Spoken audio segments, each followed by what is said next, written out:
January 1942. High above the Pacific, the sky is thin, a pale blue that only exists at altitude. The engine hum vibrates through the fuselage, steady, mechanical, almost hypnotic. Sunlight catches the aluminum wings of Japanese fighters as they circle below, confident, patient, unhurried. For months, the sky has belonged to them. Imperial Navy pilots had learned to trust the air itself. No enemy aircraft could outclimb them, outturn them, or survive a drawn-out fight. American planes were dismissed as heavy, clumsy machines, easy prey once lured into a turning battle. The Mitsubishi Zero had proven that belief again and again over China, Pearl Harbor, and the Philippines. But today, something is different. An American fighter is climbing, slowly at first, then steadily, higher, engine straining.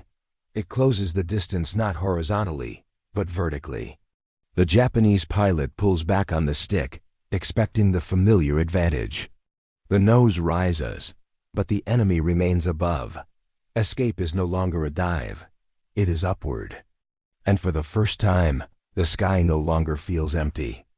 This realization will change the air war forever.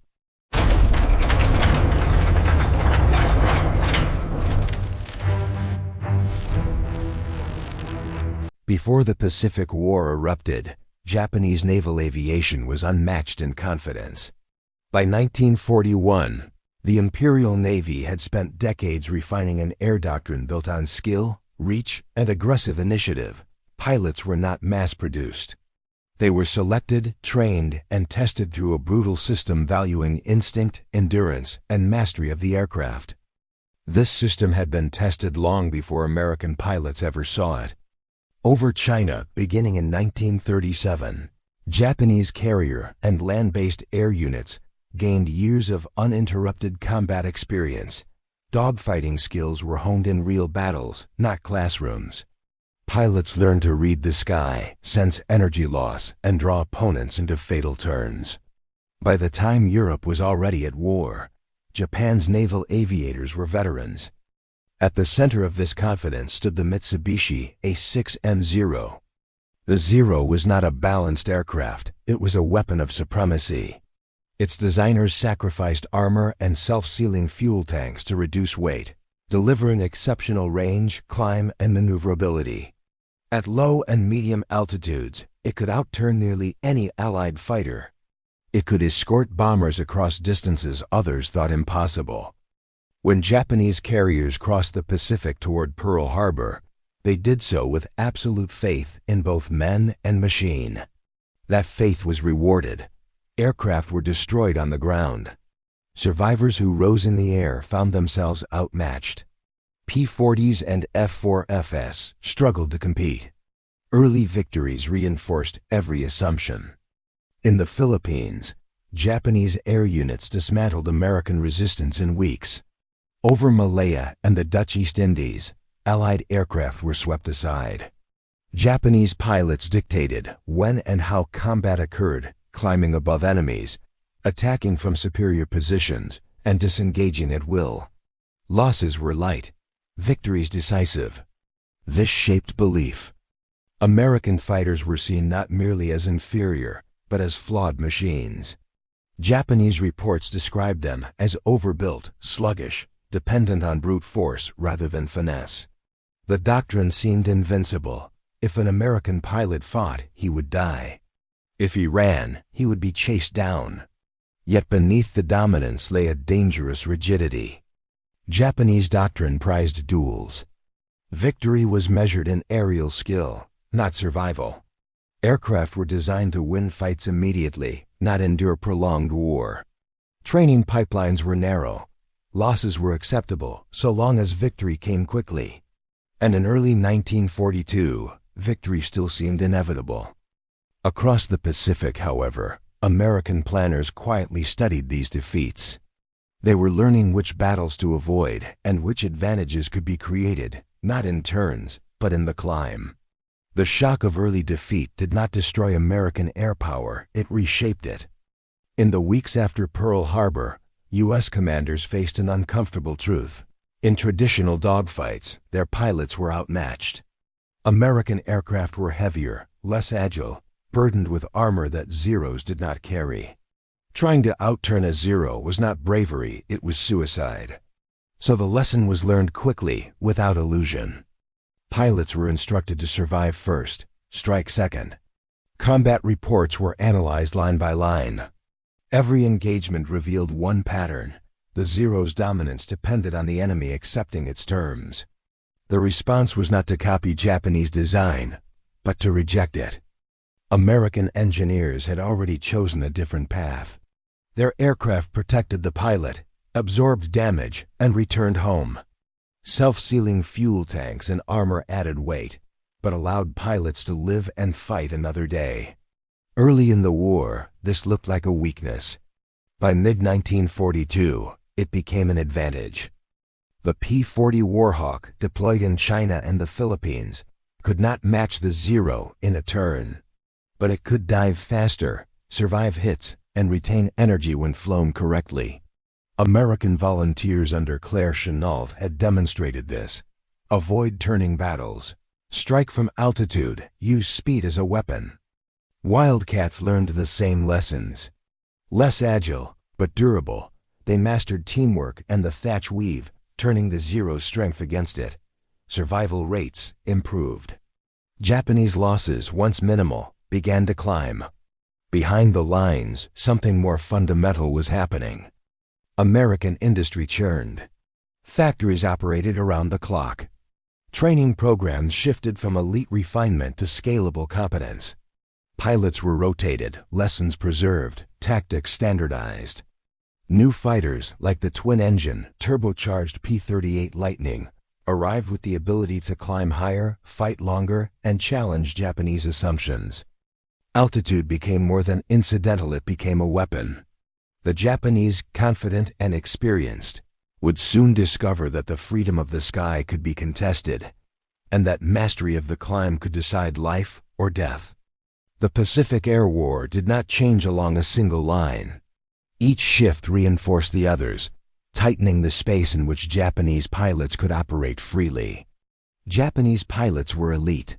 Years of training, years of combat honed them into deadly professionals. Early victories reinforced belief.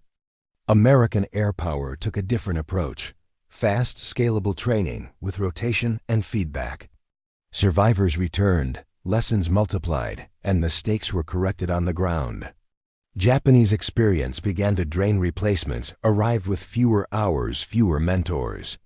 The Zero's brilliance was also its vulnerability. Lightweight, maneuverable, but lightly built. A single hit could ignite fuel or tear controls. American fighters carried armor and self-sealing tanks. Pilots could survive, disengage, climb, and fight again.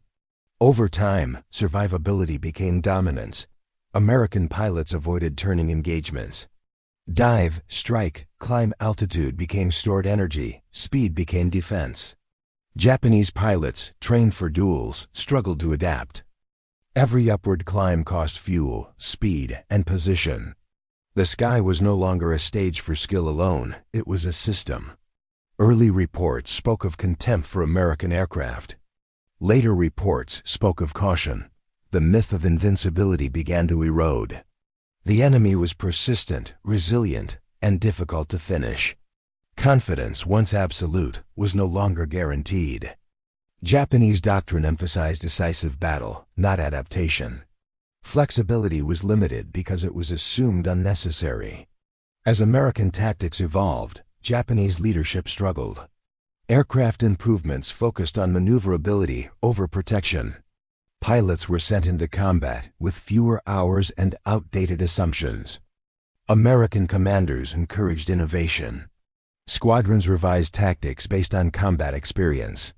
Failures were recorded, studied, corrected. Altitude became doctrine. American pilots studied Japanese behavior. Zeros followed aggressively but bled energy in climbs. Once a Zero committed upward, options narrowed. Encounters multiplied, confidence shifted. The sky itself was being redefined. Soon, altitude, not skill alone, would decide who survived and who fell. By mid-1942, the air war over the Pacific had changed. Battles were no longer brief skirmishes. Small advantages accumulated into decisive shifts. Guadalcanal became the crucible. From August 1942, the skies above the Solomons were contested hourly. Pilots were skilled but stretched.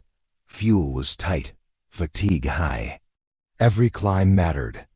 Japanese pilots noticed the change. Engagements no longer began with Zeros diving from above. Increasingly, American aircraft were already higher. Losses began to mount, not in dramatic battles, but through relentless incremental pressure. The sky was shifting allegiance. By early 1943, altitude dominance was undeniable. American fighters hunted in vertical space, where physics determined survival.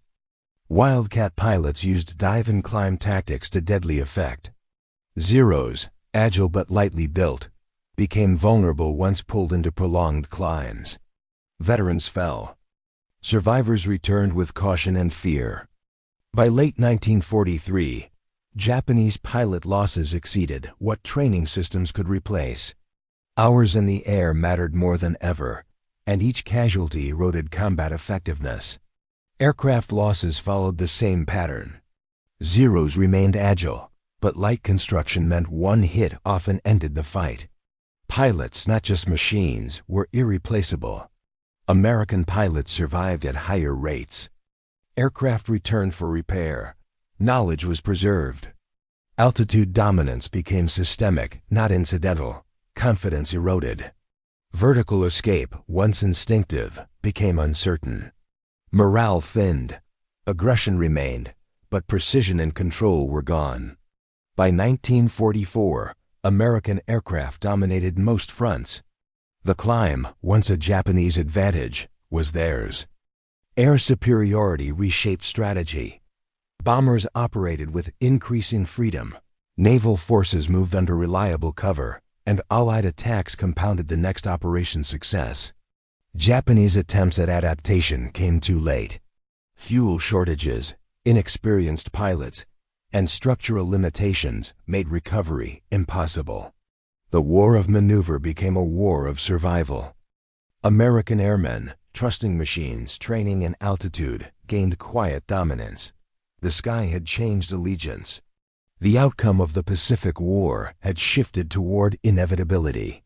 The story of the climb above the Pacific is more than a tale of machines and pilots. It is a story of adaptation, endurance, and observation. Japanese pilots entered the war skilled, confident, dominant. Yet assumptions that brought early victories became vulnerabilities. American forces learned to survive, strike, and preserve not just aircraft, but experience and morale. The relentless climb was not about heroics, but method, persistence, and understanding the enemy. Mastery of the sky belonged no longer to the fastest turn or the deadliest ace. It belonged to those who rose above, who adapted, and who endured. In the Pacific, the climb became more than a maneuver. It became history.